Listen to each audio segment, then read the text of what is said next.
Welcome back to the channel, and today we're going to look at this book. It's called Komorebi, and it's the art of Djamila Knopf. I think I pronounced her name correctly there. And what an exquisite book this is. It's beautifully produced, no expense spared at all with this one.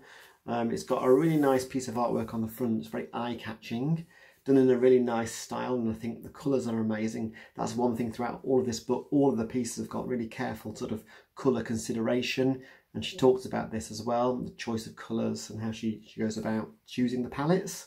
It's got a nice spine there. It says Komorebi, and actually that's really nice and rough when you put your finger across there. This book is published by 3D Total Publishing. I think it was published August last year in 2020. It's got about 152 pages. Like I say, it's beautifully produced. I love it. I'm already in love with it. I've not even opened the cover yet. Just check out the dappled lighting on that cover piece. Really nice. Retailing at £27.99 RRP in the UK, and I really do recommend this book. It's something you can just sit down and marvel at, really. This is the work of a truly amazing artist. So let's have a look inside. First page here, we've got a signature by the artist. Dedicated to my grandparents, it says. So here we go, Komorebi, the art of Djamila Knopf. It's got the 3D Total pledge here about them planting a tree for every book they sell. Always good. Like this initial piece of work here and there. Really nice. So here's the contents. What have we got? We've got a foreword, an introduction. Then we've got these various sections about the playroom. I think this is about kind of her bedroom, a slightly fantastical piece about her bedroom as she was growing up.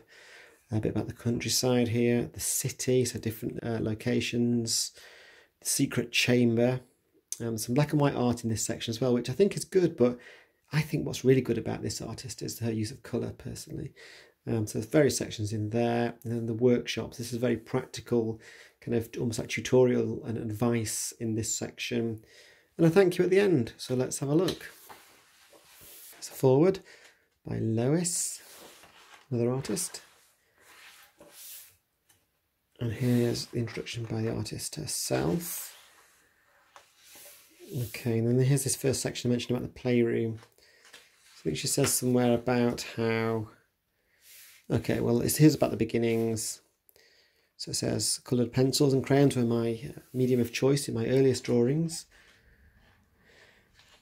Oh, this made me laugh actually when I was reading here. So when she was young, she drew a massive mural on her grandparents' wall. They left her alone, unsupervised for a moment, in a room containing only their two birds, a whole lot of felt tip pens, and a big blank piece of wallpaper right beside me. So naturally I proceeded to fill my new canvas with a house, trees, flowers, etc. She doesn't remember how the grandparents reacted, but it's safe to assume that they weren't thrilled with my creation. That's funny. So this artist has been inspired by animation, an anime style.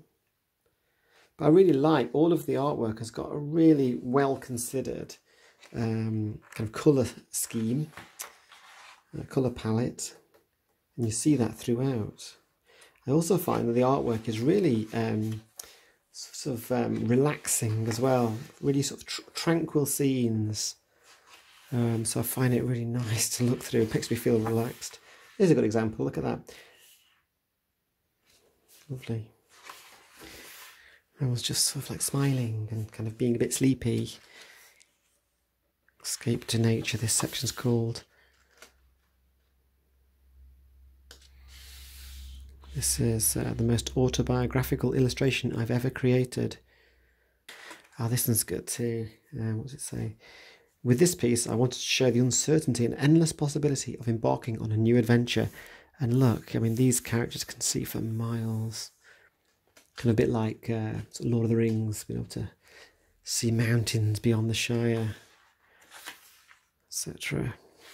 Anyway, I really like this. So this piece of work, there's the final piece of work here, but you've got the sort of initial sort of black and white sketch. Then it's kind of, you've got it kind of, the colours have been sorted out. You've got basic layers of colour, and then this is the finished piece. And I love, again, the dappled light coming through the plants.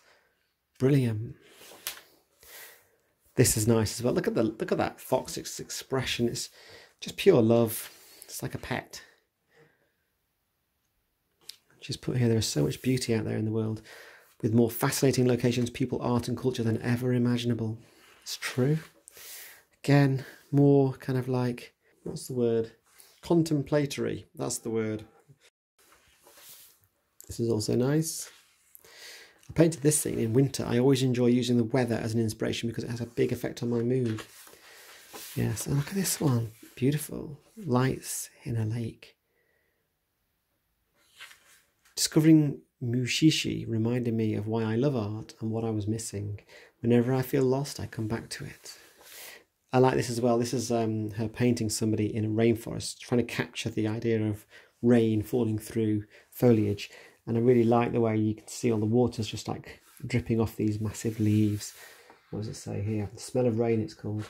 This illustration shows my character Lee. This scene had been in my mind for a very long time. It originated from the desire to draw rain out of a jungle. I'd already developed the character, so everything fell into place pretty easily around that simple idea.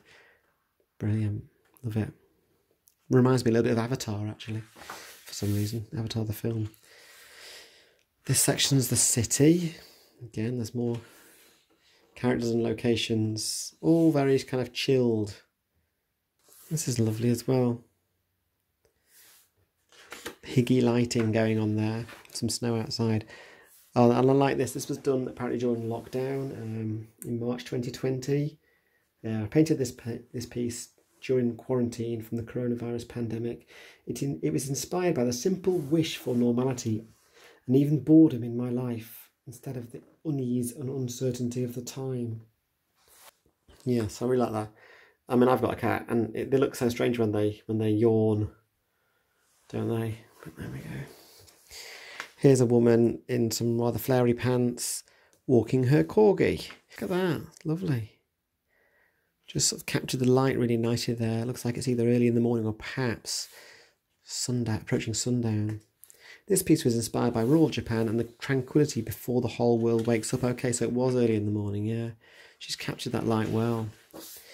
Okay, she's talking here about how she arrived upon her style. Travel, so I think she talks about having travelled quite a bit, especially around Japan as well. Wouldn't normally enjoy looking at illustrations of food, I've got to be honest, but I do like these. They're really nice.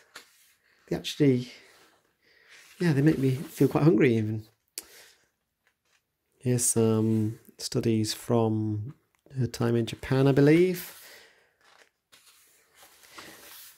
Secret chamber. God, that looks really cozy. And here's this sort of section I mentioned about where it's a lot of black and white artwork, which is great. But I have to, and I love the line work. She's great at that. But I do like her use of colour, as I said before. So these are good studies. She says here, this is an old person. I rarely paint older characters, but when I do, I thoroughly enjoy it. She tends to draw more young characters, has to be said. But yeah, these are great. She likes this picture. What does it say? One of my favourite ink drawings.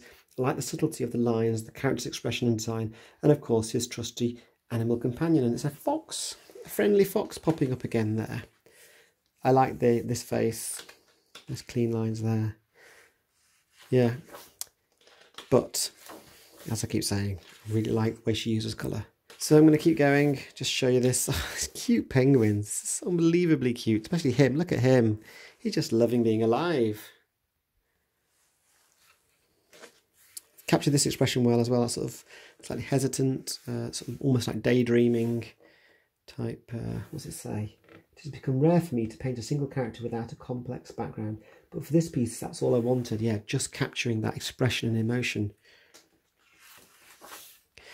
Always like sections of books which talk about kind of the artist's workshop and how they work and where they work and what they work with. So here, this is no exception.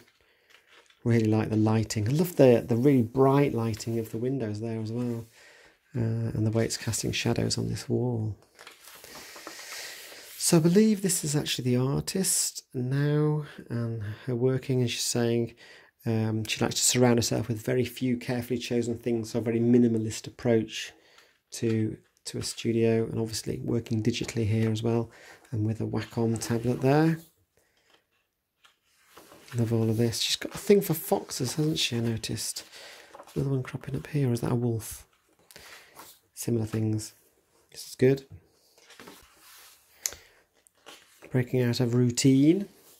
Crafting the cover. So she's talking here specifically about the piece of artwork that features on the cover of this book, which is truly amazing, with that kind of purpley lilac wisteria in the background. And she's taken something which I would consider fairly boring, a bike, and she's managed to make that look amazing as well. The way she's handled the lighting and the colouring, which you can see kind of what she's doing with the dappled effect on these bricks in the background and on the central character in the foreground. And this bike's really come into life.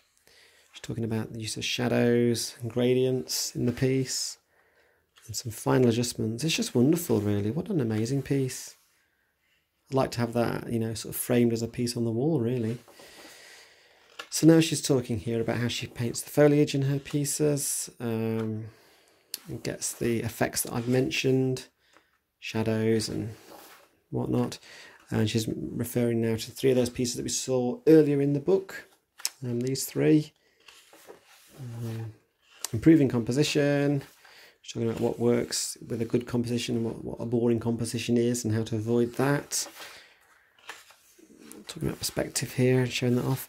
And then here's the killer bit for me, the pièce de résistance, and that's the picking the colours, how she picks these amazing palettes. And she just seems to be really good at making colours work together and picking the right colours, blending them. Yeah, she's really good at that. And then we've come to the end. Little thank you there. If someone had told me 5 years ago that I could make a living doing what I do now, I wouldn't have believed them. Spend my days making art and products and sharing them with people. Lucky her.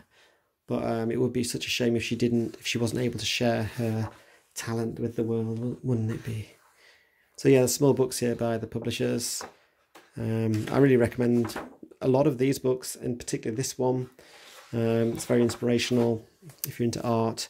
And I think if you want any kind of inspiration, particularly about sort of choice of colours and colour palettes within your work, then this is a great book to pick up and look through and to own. So I hope you enjoyed watching this video. Please remember to like and subscribe, and that way you'll be notified every time I post a new book review. Thanks for watching.